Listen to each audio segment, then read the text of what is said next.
Oi gente, eu sou a Duda e hoje nós vamos conversar sobre Poirot Investiga, de Agatha Christie.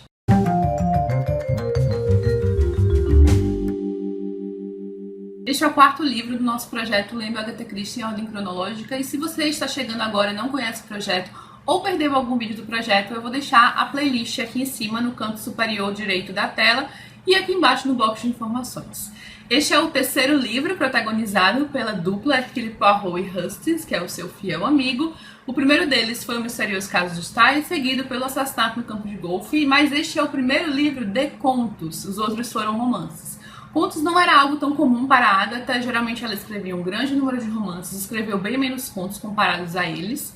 E diferente de Sherlock Holmes e o Arthur Conan Doyle, por exemplo, que escreveu muito mais contos e apenas 4 romances. Particularmente já é interessante por conta disso. Ele vai reunir 14 contos do Hercule Poirot e Hastings e vai trazer os personagens em situações diversas, situações não tão comuns assim aos livros da Agatha, porque uma das grandes diferenças que eu sempre mencionei entre o Sherlock Holmes e o Hercule Poirot, entre o Arthur Conan Doyle e a Agatha Christie, é que a Agatha Christie geralmente traz muitos casos de assassinatos. Já o Arthur Conan Doyle trazia muitos casos diversos e misteriosos, como desaparecimentos, fatos estranhos que eram narrados por personagem que iam ao seu apartamento atrás de sua ajuda por conta de algumas coisas bizarras que vinham acontecendo. E isso é algo muito presente neste livro, não é à toa que eu estou mencionando o Sherlock Holmes e o Arthur Conan Doyle, porque me deu essa sensação dos livros que eu sentia nos livros do Sherlock Holmes. O Hercule Poirot e o Hastings vão investigar muitos casos de desaparecimentos envolvidos com chantagem, vingança, testamentos desaparecidos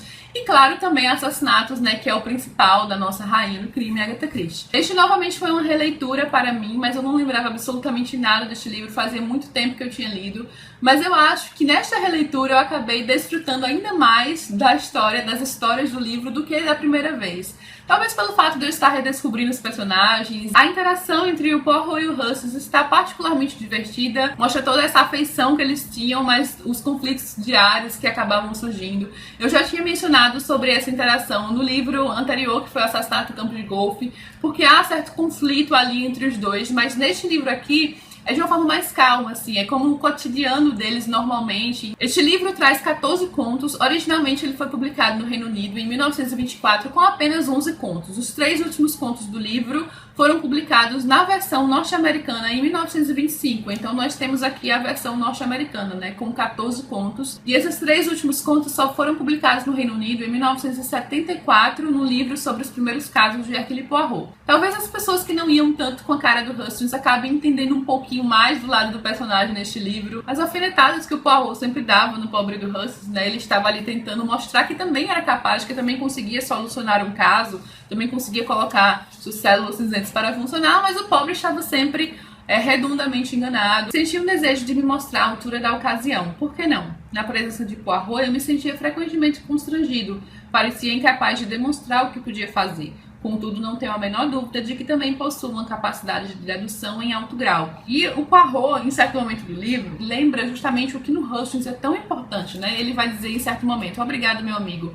Aceito o convite profundamente grato. Teve o bom coração de se lembrar de um velho, e um bom coração, afinal, vale todas as pequenas células cinzentas. Eu acho que isso é algo muito forte, assim, para o Poirot, na voz de Poirot, já que ele preza tanto as células cinzentas, que coloca acima de praticamente tudo. Isso mesmo, meu amigo, este que lhe fala neste momento, de vez em quando corre o perigo de se esquecer disso. Só que o Hastings não fica satisfeito, porque ele percebe as implicações do comentário, ele está sempre meio que sendo rebaixado em relação ao Poirot, no sentido, das células cinzentas funcionando perfeitamente. Neste livro vocês vão poder encontrar casos de roubos de joia. No segundo caso, a tragédia de Marsden Manor, o Poirot vai investigar para uma companhia de seguros a morte de um homem, para saber se realmente merece o pagamento do seguro ou não. A aventura do apartamento barato vai trazer de início um caso estranho em que um casal conseguiu alugar um apartamento por um valor muito, muito barato, num local muito bom da cidade, num prédio muito bom. Então o Poirot vai achar isso mais do que estranho e vai começar a investigar. O mistério de Hunter's Lodge vai trazer um caso em que o Hastings vai investigar sem o Poirot, porque o Poirot está doente de cama, então ele pede apenas que o Hastings o mantenha informado. O roubo de $1 milhão em títulos do Tesouro, que vai falar sobre esse roubo de títulos que aconteceu numa travessia da Inglaterra para os Estados Unidos. Esse aqui eu também achei um dos mais fracos. Até os mais fracos são interessantes em alguns momentos, assim, no livro. A Agatha tinha disso, ela conseguia deixar a gente encucada e intrigada com algumas coisas. A Aventura da Tumba Egípcia é um dos mais legais, porque eles vão viajar para o Egito para investigar a morte de algumas pessoas. Dizem que há uma maldição ali envolvida. E o roubo das joias no Grand Metropolitan vai falar sobre roubo de joias num hotel. Esses de roubos nunca são os meus preferidos, mas dependendo da forma como a Agatha acaba desenvolvendo, eu acho super interessante. Esse aqui foi particularmente interessante. O primeiro-ministro sequestrado também foi um dos que eu mais gostei, sobre o desaparecimento do primeiro-ministro. Aparentemente ele desapareceu no ar, numa sequência de fatos em que ele já deveria supostamente ter sido encontrado. Então é um caso bem intrigante, assim, para o Poirot resolver. Eu achei um dos casos mais legais também. A Aventura do Nobre Italiano. Esse título me lembra muito as histórias de Sherlock Holmes. A Aventura do Nobre Italiano é um típico título que o Arthur Conan Doyle usava nas aventuras de Sherlock Holmes. Esse também é interessante, né? Um médico vai receber uma ligação de um homem falando que está morrendo, e quando eles chegam lá, ele estava jantando com o Poirot, né? Este médico acaba levando para tentar desvendar o que aconteceu por ali. E o Poirot, quando chega lá e o Hustings começa a olhar as coisas, o Poirot só olha para a comida, porque ele percebe que a solução do caso está ali, na mesa de jantar. E esse tipo de coisa é o que geralmente torna super interessante o Poirot tentando desvendar um mistério. A gente fica pensando o que é que ele está vendo ali, tentando raciocinar também. Muitas vezes não conseguimos chegar a tal conclusão apenas quando ele começa a explicar e as coisas começam a fazer sentido. O caso do testamento desaparecido é meio que uma caça ao tesouro. E por fim nós temos os 3 últimos casos: a Dama de Véu, a Mina Perdida e a Caixa de Bombons. Particularmente gostei mais desse último, a Caixa de Bombons, que foi o caso em que o Poirot narra para o Hustings do seu fracasso. A gente está acostumado ao Poirot sempre conseguir acertar tudo. É por isso que o Hustings pergunta se alguma vez na sua vida ele já se enganou em um caso, ele já tirou a conclusão errada.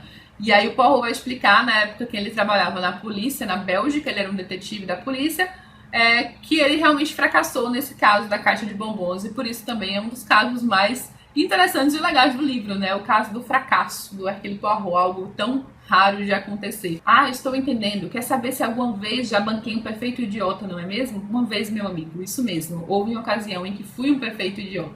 E é isso, gente. Este vídeo não vai ter spoilers, diferente dos outros, que sempre tem aquela parte que nós conversamos sobre as nossas deduções, se nós acertamos ou erramos, porque são contos curtos, são muitos contos. Então eu acho que não faria tanto sentido. No próximo livro, que é O Homem do Terno Marrom, nós mais uma vez, claro, voltamos para aquela estrutura de vídeo anterior, em que eu começo sem spoilers, depois eu começo a falar sobre os spoilers da história e onde eu me enganei, onde eu acertei, que eu acho super divertido assim, mas eu realmente acho que não faria muito sentido neste aqui, até porque como as histórias são tão pequenas, eu nem parava assim muito para pensar nos mistérios e se eu ia acertar ou não. Eu simplesmente ia seguindo o fluxo lá e adorava quando me surpreendia. Algumas vezes eu consegui ter ideias do que aconteceria. Mas vamos fazer uma pequena enquete para quem lê o livro. Qual o seu conto preferido?